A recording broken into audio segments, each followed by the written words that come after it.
इसका जवाब तो आदरणीय नरेंद्र मोदी से पूछिए कि आप जो यहाँ 10 साल से सरकार में थे, यह नीट परीक्षा में जो कि पेपर लीक हो रहा था, 70 बार से ऊपर लीक हुआ है, क्यों नहीं आप कार्रवाई कर रहे थे? क्या हो रहा था जब तक मिली भगत नहीं थी? आज जब छात्र आंदोलन सड़क पर करते हैं, अब जांच, तब तक प्रधान जी जो इनके मंत्री हैं वो कहते हैं कि नहीं कोई गड़बड़ी नहीं है। जब छात्र और आंदोलित होते हैं और जब पता लगता है कहते हैं हाँ गड़बड़ी है, और डायरेक्टर को हटाते भी हैं। और हटाने के बाद क्या हुआ? जब दूध का दूध पानी का पानी हुआ, गड़बड़ियाँ हो रही थी, तार कहीं से भी जुड़ सकता है। हेड तो कौन है? ये केंद्र सरकार के अधीन काम है, उनको देखना था, मंत्री को देखना था, प्रधानमंत्री को देखना था।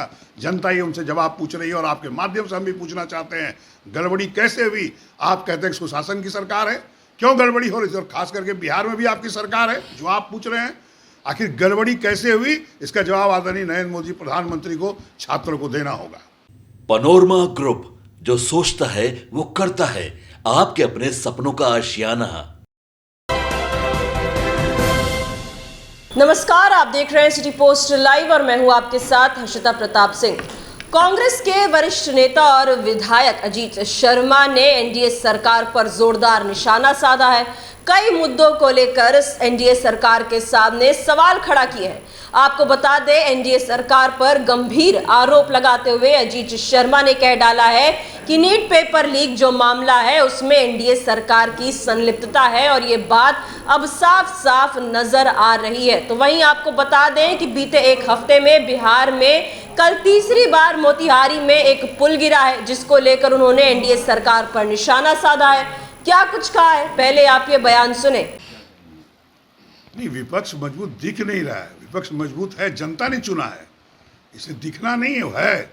और इस बार बता दें, जो आदरणीय नरेंद्र मोदी प्रधानमंत्री जी जो डिक्टेटरशिप का काम किए हैं, जो झूठ बोले हैं युवकों के साथ कि साहब आप 2 करोड़ युवकों को प्रत्येक वर्ष रोजगार देंगे, 10 वर्ष बीत गए, 20 करोड़ को देना तो नहीं दिए।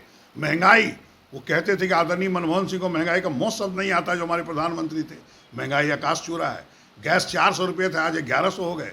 महिलाएं आज लकड़ी जला रही हैं, गरीब महिलाएं गैस खरीद नहीं पा रही। इसका जवाब तो देना होगा। ठीक है, इस बार जीत सरकार उनकी बन गई, लेकिन मेजॉरिटी से नहीं बनी, समर्थन से बनी है। और इस बार विपक्ष मजबूत है। आपको बता दें, आदरणीय राहुल गांधी जी सदन में जो आवाज बनेंगे वो आप लोग देखिएगा, पूरी देश की जनता देखेगी। देश की जनता के हित में, छात्रों के हित में आवाज उठाएंगे वो। सर, नीट मामले को लेकर के सीबीआई की टीम भी जांच करने आई, यहाँ पर हमला भी हुआ उस पर, क्या लग रहा है इस पूरे मामले को लेकर कैसे देख रहे हैं? इसका जवाब तो आदरणीय नरेंद्र मोदी से पूछिए कि आप जो यहाँ 10 साल से सरकार में थे, यह नीट परीक्षा में जो कि पेपर लीक हो रहा था, 70 बार से ऊपर लीक हुआ है, क्यों नहीं आप कार्रवाई कर रहे थे? क्या हो रहा था जब तक मिली भगत नहीं थी? आज जब छात्र आंदोलन सड़क पर करते हैं, अब जांच, तब तक प्रधान जी जो इनके मंत्री हैं वो कहते हैं कि नहीं कोई गड़बड़ी नहीं है।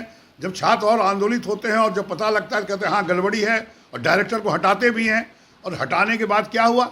जब दूध का दूध पानी का पानी हुआ, गड़बड़ियाँ हो रही थी, तार कहीं से भी जुड़ सकता है। हेड तो कौन है? ये केंद्र सरकार के अधीन काम है, उनको देखना था, मंत्री को देखना था, प्रधानमंत्री को देखना था। जनता ही उनसे जवाब पूछ रही है और आपके माध्यम से हम भी पूछना चाहते हैं, गड़बड़ी कैसे हुई? आप कहते हैं सुशासन की सरकार है, क्यों गड़बड़ी हो रही थी? और खास करके बिहार में भी आपकी सरकार है, जो आप पूछ रहे हैं आखिर गड़बड़ी कैसे हुई, इसका जवाब आदरणीय नरेंद्र मोदी प्रधानमंत्री को, छात्रों को देना होगा। राष्ट्रीय कार्यकारिणी की जेडीयू की बैठक होने जा रही है 29 तारीख को दिल्ली में। ये तो सब पार्टी अपनी बैठक करती है, हम भी दिल्ली जा रहे हैं आज। तो बैठक तो सबको करना चाहिए और सबका फीडबैक लेना चाहिए कि चुनाव में क्या हुआ, नहीं हुआ, कैसे हुआ, क्या कमियां रही। सभी पार्टियां लेती हैं, हम लोग भी लेते हैं। हम लोग भी खुद लोकसभा लड़े तो हम जितने वर्कर्स थे उनसे पूछे हैं कहाँ कहाँ कमियां रही, क्यों हुआ ऐसा। वो तो बट नेचुरल की मीटिंग होगी, इस मीटिंग तो सब पार्टी करती है। बिहार में लगातार की भेंट चल रहा है। ये तो आश्चर्य है। मैंने इधर विगत 7 दिनों में 3 पुल गिर गए, उसके पहले भी सुल्तानगंज हमारे जिला में गिरा। आखिर क्यों गिरा? इसका मतलब कि इंजीनियर का डिज़ाइन फेल है या कॉन्ट्रैक्टर लूट रहा है। तो आखिर कौन जिम्मेदार है? सरकार जिम्मेदार है। यह तो सरकार से पूछिए ना, आखिर क्यों पुल गिर रहा है, क्यों टेक्निकल फॉल्ट है, क्या इंजीनियर आपका अच्छे नहीं था, इंजीनियर क्यों नहीं लाते हैं? आज जो पहले जो बना हुआ, आज से चले जाइए 40, 50, 100 साल पहले, कहाँ कोई गड़बड़ियाँ थी? इसका मतलब कहीं ना कहीं तकनीकी कमियां हैं या कॉन्ट्रैक्टर लूट है, पदाधिकारी आपके कंट्रोल में सरकार के नहीं है। निश्चित तौर पर इसको जांच होनी चाहिए और जो भी गलती कर रहा है, क्योंकि ये जनता का पैसा बर्बाद हो रहा है, इसलिए जो भी गलती कर रहा है उसको कड़ी से कड़ी कार्रवाई सलाखों के पीछे भेजना चाहिए। एक तेजस्वी की सत्ता पक्ष हमलावर हैं, कैसे देख रहे हैं? क्यों? हर पार्टी को अधिकार है आभार यात्रा निकालेगा। मैं भी अब आभार यात्रा हम अपने लोकसभा में करने जा रहे हैं, इसमें उनको आपत्ति क्यों है? सभी पार्टी को अधिकार है जनता का आभार प्रकट करना, चाहे वो हारे या जीते। जनता का आभार प्रकट करना ये दायित्व बनता है हम लोग का। 4 सांसद जीते हैं कांधा देने के लिए और इसीलिए वो आभार व्यक्त कर रहे हैं और विधानसभा चुनाव के बाद आरजेडी समाप्त हो गई। भैया पिछले हम लोग गठबंधन में एक ही सांसद किशनगंज जीते थे, इस बार 7 जीते हैं। उनको पता है, होश नहीं है उनको। और इस बार जब बिहार का चुनाव होगा हम लोग सत्ता में आएंगे, गठबंधन की सरकार बनेगी। आप सुन रहे थे कांग्रेस के वरिष्ठ नेता अजीत शर्मा को। एनडीए सरकार को जमकर निशाने पे लिया है। आपको बता दें कि एनडीए की जो नई सरकार बनी है केंद्र में, लोकसभा का नया सत्र भी शुरू हो चुका है। उसको लेकर उन्होंने कहा है कि इन्हें बहुमत नहीं मिला था, इन्होंने जैसे तैसे समर्थन के साथ अपना सरकार बना लिया है। साथ ही ये भी कह डाला कि राहुल गांधी विपक्ष की आवाज बनेंगे और जो जल्दी विधानसभा चुनाव होने वाले हैं उसमें हम लोग जीत हासिल करके दिखाएंगे, महागठबंधन की ही सरकार बनने वाली है। तो वहीं आपको बता दें कि मोतिहारी में कल जो पुल गिरा है बिहार में, ये एक हफ्ते में तीसरी घटना है पुल गिरने की।